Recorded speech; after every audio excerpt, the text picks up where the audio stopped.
Hello everyone, this is Dr. Schilling from Secoya Health, bringing you this week's Wednesday Wellness Minutes. And on the theme of Thanksgiving we have tomorrow, we're going to be talking about some simple ideas of how to bring yourself back from a food coma, how to avoid poor eating, and how to get yourself back on track once you've fallen off the wagon, if you will. Balanced eating is kind of a nebulous idea, but you really want to focus on getting your proteins, vegetables, some starches, and certainly good quality fats, avoiding as much sugar as you can if possible. Certainly around the holidays, people like to make pies, cakes, things like that. If you want to consider that, encourage them to use things like sweet leaf stevia or other non-sugar substitutes as far as sweetening, which will require a lot less product and it will also sweeten it, but at the same time make your palate feel happy and not make your body crash. All right? So that's a little bit idea of balanced eating.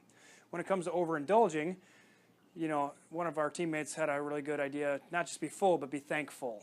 And that way, when you're eating all this food, you want to be thankful for all the opportunities you have to spend time with family, the wonderful food you have, just the opportunity to have a roof over your home, or roof over your head rather, and just be happy that we're together. Be filled with that thankfulness. But when it comes to overindulging, you want to think about how are you pacing yourself? Are you grazing throughout the day? Are you loading up all at one point? Are your eyes bigger than your stomach, as you will, as the old saying goes? But you want to understand that overindulging is basically going to cause you to go into that food coma. And that food coma is really, you've put so much food into your body that it causes an insulin spike. So when insulin goes up, because it sees sugar in the system, insulin says sugar's toxic to your brain, toxic to every part of your body, so we want to get that out. Therefore, it runs around and scavenges all the sugar and pulls it out of the system. And that's when you go crashing. That's when you find yourself on the couch snoozing, or people you're having a conversation with are rolling their eyes back and they're nodding off and things like that. That's the food coma. And I think pretty much everybody who lives in America has been there at one point. So what we want to do is understand that that huge bolus, or that huge amount of food we're taking in, is going to cause that insulin spike, which is eventually going to cause you to crash. Much to people's popular opinion, is not related to tryptophan due to the turkey. There's not enough tryptophan in the turkey to cause you to have that coma-like effect, but people often blame it on that, whatever you want to do.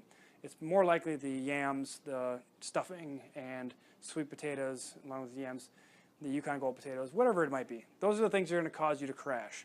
So if you can use those sparingly, have more of your turkey, the green leafy vegetables. If you're going to swap out some cauliflower for your mashed potatoes, that's a good option. But these are good ways to fill in the gaps where people get a little bit too excited about.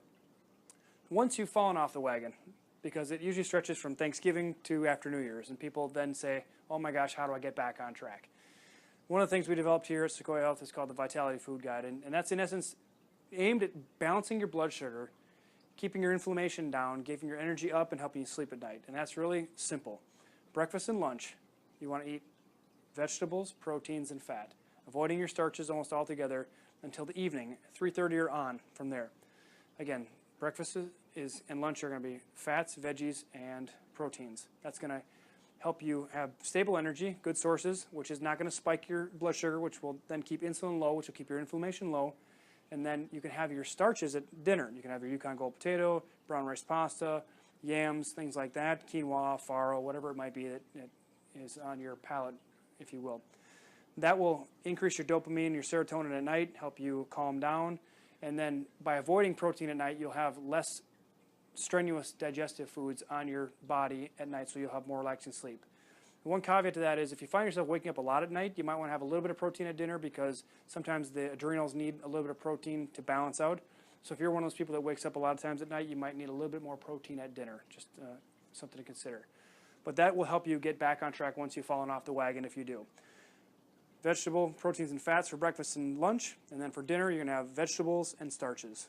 Pretty simple. Avoid fats and proteins in the evening unless, of course, you're under immune stress or have had a heavy workout.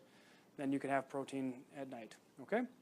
So moving on, one of the things we like a lot at the Thanksgiving time and other holidays is our canned foods.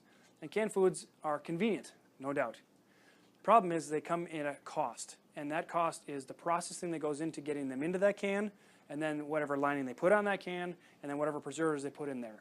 Therefore, once food's already been cooked and packaged, it already loses a lot of minerals and enzymes, so there's not much nutrition in there left. Then you go on and put BPA and other chemicals on the can so it doesn't stick. It's another toxin coming in.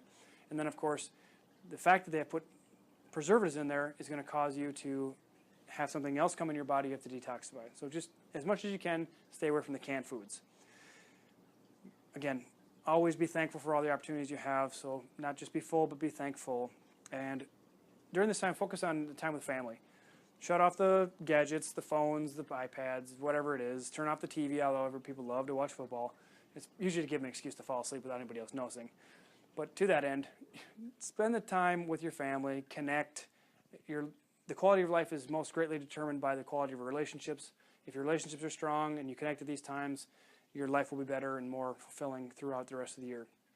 If you need to, get out of this coma, get up, take a walk. Get the whole family out, get the jackets on. It's probably going to be nice and warm, but at the same time, regardless of the time of year, exercise after food, simple walking, doesn't have to be jogging or anything like that, will help burn these things out and bring your blood sugar back down to a stable level. So these are some helpful tips that are going to help you stay out of the comas and stay on the track. And if you fall off the wagon, you can get back on pretty easily. Stick to your veggies, good proteins and fats, limit your starches and sugars and things like that, and follow the Vitality Food Guide, as we mentioned earlier, as far as getting your blood sugar balanced again after you've indulged in the holidays. We certainly hope this has been beneficial. Please share this with your family, friends, and whoever you think might find it beneficial so that we can help them improve their lives and they can get more out of life. We look forward to seeing you next week for the Wednesday Wellness Minutes.